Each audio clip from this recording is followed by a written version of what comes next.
Hello student, welcome to my YouTube channel Biology Govind Sahib. Today's topic is Chargaff rules.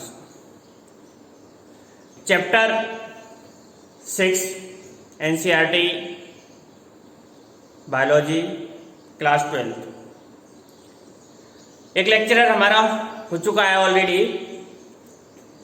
ये second lecture है इस chapter का। Polynucleotide जो चैन है उसकी स्ट्रक्चर को हमने पढ़ा। अब सेकंड जो टॉपिक है वो है डीएनए की स्ट्रक्चर।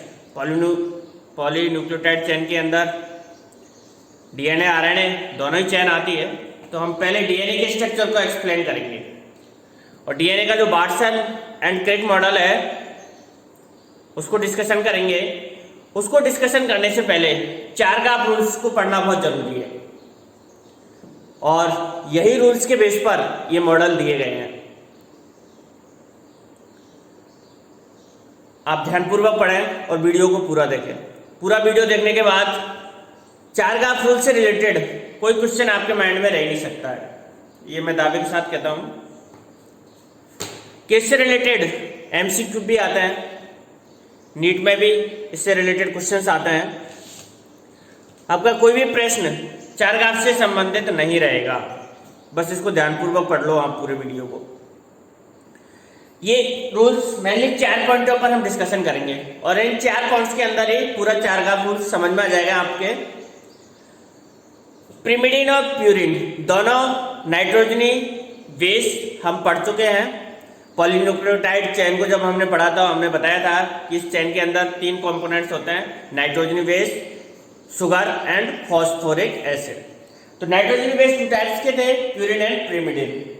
किसी भी न्यूक्लिक मटेरियल डीएनए या आरएनए कोई सा भी हो सकता है। ये नियम डबल हेलिक्स डीएनए पर ही लागू होता है, एप्लीकेबल है। डीएनए आरएनए में 4 नाइट्रोजनी बेस पाए जाते हैं। प्रिमिडिन और प्यूरिन के जो हमने नाइट्रोजन बेस पढ़े थे, प्यूरिन एजी, बहुत शानदार ट्रिक बताई थी मैंने शॉर्टकट आप लोगों को कि प्यूरिन में तो क्या आता है एजी, प्रिमिडिन कट। तो ये टोटल 5 है, तो इन 5 में से डीएनए हो या आरएनए 4 ही नाइट्रोजन बेस मिलेंगे। तो इन नाइट्रोजन बेसों का amount and pairing and concentration DNA के अंदर किस प्रकार से प्रेजेंट होगी, यह नियम चारगाफ रूल्स हमें यही बताता है कि कौन सा नाइट्रोजन बेस कितने अमाउंट में होगा, क्या कंसंट्रेशन होगी, और पेयरिंग के वक्त कौन सा बॉन्ड बनाएगा। तो फर्स्ट रूल्स, इस रूल्स का फर्स्ट पॉइंट कि एडेनिन, ये बहुत ही महत्वपूर्ण है कि adenine paired with thymine with 2 hydrogen bond. Adenine thymine के साथ ऐड होगा और कितना हाइड्रोजन बॉन्ड बनाएगा, 2 हाइड्रोजन बॉन्ड बनाएगा। And cytosine paired with guanine 3 hydrogen bond. ये हमेशा याद रखना, एडेनिन हमेशा थाइमिन के साथ ही जुड़ेगा और साइटोसिन हमेशा गुआनिन के साथ ऐड होगा। पेयरिंग, एडेनिन डबल बॉन्ड बनाएगा हाइड्रोजन, और guanine and cytosine triple hydrogen bond बनाएगा। तो ये बहुत इंपॉर्टेंट है। डबल हेलिक्स मॉडल जब हम पढ़ेंगे तो उसमें आप लोगों को इस चीज का पता होना चाहिए कि कौन सा नाइट्रोजन बेस किसके साथ बॉन्ड बनाता है और कितने बनाता है। तो that is clear. Adenine thymine के साथ डबल बॉन्ड के साथ जुड़ता है और साइटोसिन गुआनिन के साथ ट्रिपल हाइड्रोजन बॉन्ड के साथ जुड़ता है। इस प्रकार एडेनिन का जो कंसंट्रेशन है वो किसके इक्वल होगा, थाइमिन के, एंड साइटोसिन का कंसंट्रेशन गुआनिन के इक्वल होगा। ये फर्स्ट पॉइंट इस नियम का बताता है, ये आप लोगों को पता होना चाहिए, तभी आप लोग इससे संबंधित क्वेश्चंस को सॉल्व कर पाएंगे कि एडेनिन की जितनी मात्रा है वो थाइमिन के बराबर होगी और साइटोसिन की जितनी मात्रा है वो गुआनिन के बराबर होगी। आप लोगों को क्वेश्चन में किसी एक नाइट्रोजन बेस का परसेंटेज या अमाउंट दे दिया जाएगा और बाकी के जो नाइट्रोजन बेस है उनका अमाउंट पूछा जाएगा। एडेनिन सपोज 30% है तो बाकी के जो नाइट्रोजन बेस है उनका अमाउंट कितना होगा। तो ये नियम क्या बताता है हमें कि एडेनिन किसके उपकल है, थायमिन के। तो थायमिन कितना हो जाएगा, एडेनिन 30% है तो थायमिन कितना हो गया 30%, दैट इज क्लियर। ये नियम हमें ये बताता है। Second point, amount of purine, amount of pyrimidine, ये दोनों बराबर होते हैं। तो सबसे पहले तो आपको ये पता होना चाहिए कि प्यूरिन कौन से होते हैं और pyrimidine कौन से होते हैं। Purine Ag, pyrimidine cut. Short में इस लाइन को याद रख लो, purine Ag, pyrimidine cut. Purine में कम बार से ऐसे याद रख सकते हो, Ag 2 नाइट्रोजन खैर का आता है और pyrimidine में 3 आता है। तो सेकंड पॉइंट आता है कि purine equal to always pyrimidine, यानी किसी भी डीएनए हेलिक्स के अंदर प्यूरिन जितने होंगे उतने ही क्या होंगे, pyrimidine होंगे। प्यूरिन Ag, pyrimidine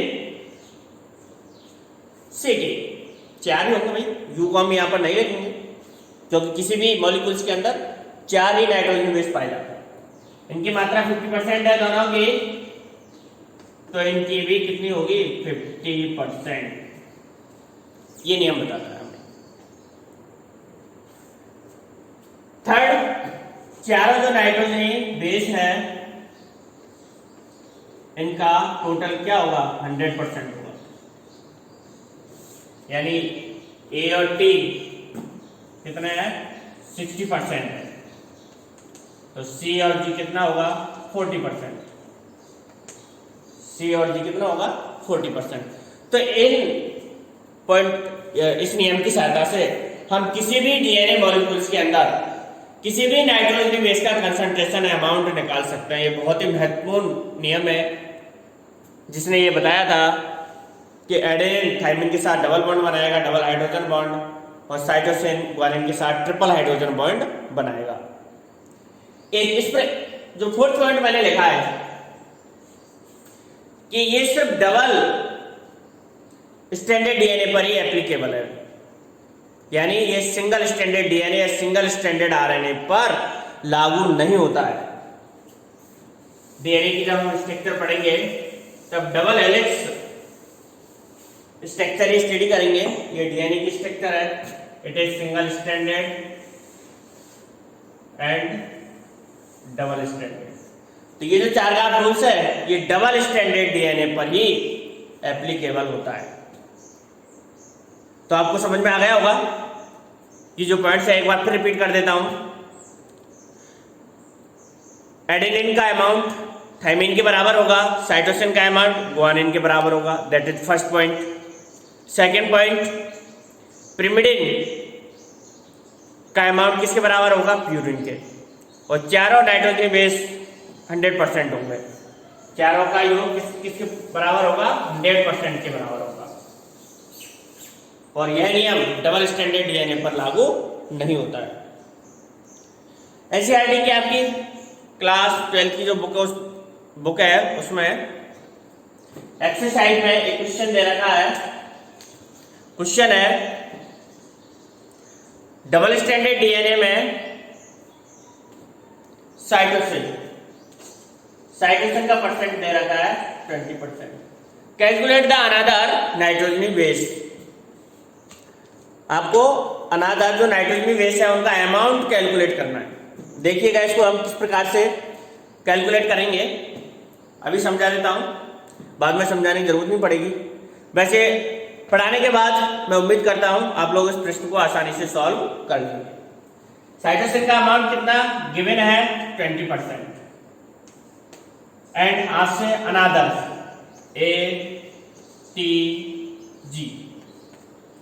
ATG इनका अमाउंट कैलकुलेट कर रहेगा। तीनों का करवा सकता है या किसी एक का भी करवा सकता है। First point, according to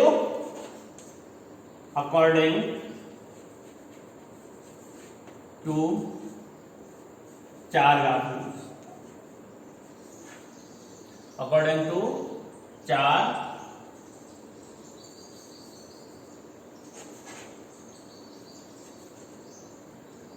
graph rules.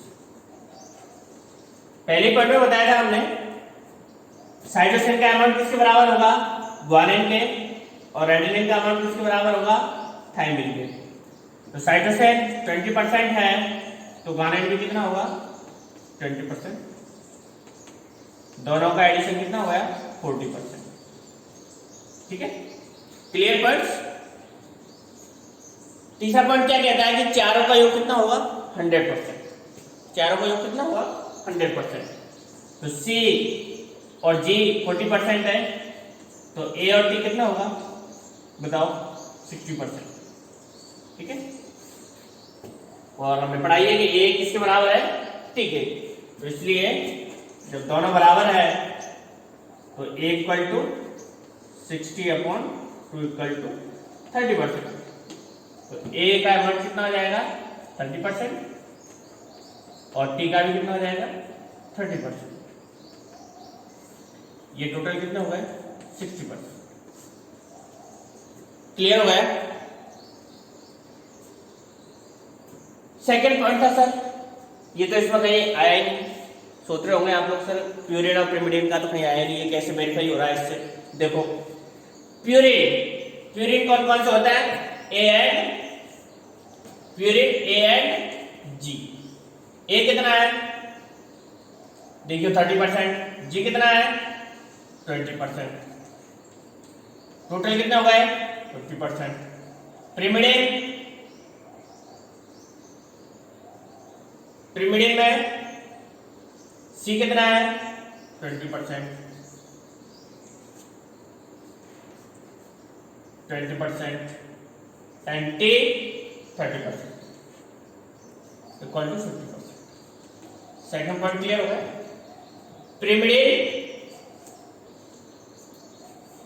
Purine equal to pyrimidine, that is clear. सारे पॉइंट्स क्लियर हो रहे हैं, कोई कंफ्यूजन नहीं होना चाहिए, क्योंकि इससे रिलेटेड प्रश्न 100% आता है चारगापुर से संबंधित। किसी भी एग्जाम के अंदर, कंपटीशन के एग्जाम में भी बहुत आते हैं, नीट और सीबीएसई के मल्टी एमसीक्यू में तो आते ही हैं इससे रिलेटेड प्रश्न। डायरेक्ट मैथमेटिकल बेस्ड प्रश्न पूछ लेता है। उम्मीद करता हूं आप लोगों को समझ में आ गया होगा चारघात रूल्स, और इससे संबंधित कोई भी प्रश्न पूरा वीडियो देखने के बाद इससे संबंधित कोई भी प्रश्न रह नहीं सकता है, सभी प्रश्न आप आसानी से सॉल्व कर सकेंगे। सभी के धन्यवाद। वीडियो अच्छा लगे तो लाइक एंड शेयर जरूर करें, और जिन्होंने अभी तक सब्सक्राइब नहीं किया है मेरा चैनल, सब्सक्राइब भी कर लें। सभी का धन्यवाद।